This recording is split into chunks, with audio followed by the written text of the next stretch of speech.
vasta kiinnittämään huomiota Tšekoslovakiassa vallitsevaan ihmisoikeuksia loukkaavaan tilanteeseen. Kirjeessä viitataan myös Tšekoslovakian rikoslain uusiin omalaatuisiin tulkintoihin, joiden mukaan kaikkinainen yhteydenpito ulkomaalaisiin ja ulkomaihin, joka yhteydenpito ei tapahdu virallisten valvottujen kanavien kautta, on rangaistavaa toimintaa.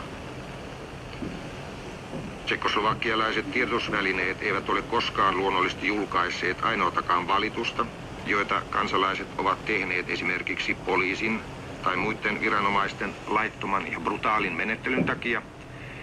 Ja jos nyt tällainen valitus julkaistaan ulkomailla, ovat valituksen tekijät ja eteenpäin viejät uuden tulkinnan mukaan rikollisia.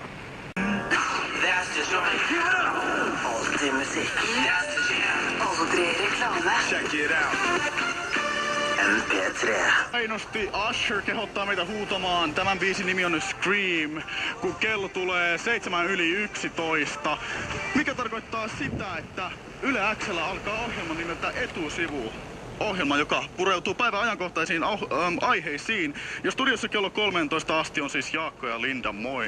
Morjens, morjens ja loistavaa perjantaita. Tänään Etusivussa keskustellaan muun muassa protestin rajoista. Me käsitellään venäläisen punk-bändin Pussy Riotin tapausta, johon nyt siis Venäjän presidentti Vladimir Putin on ottanut ensimmäistä kertaa kantaa. Mutta miksi vasta nyt?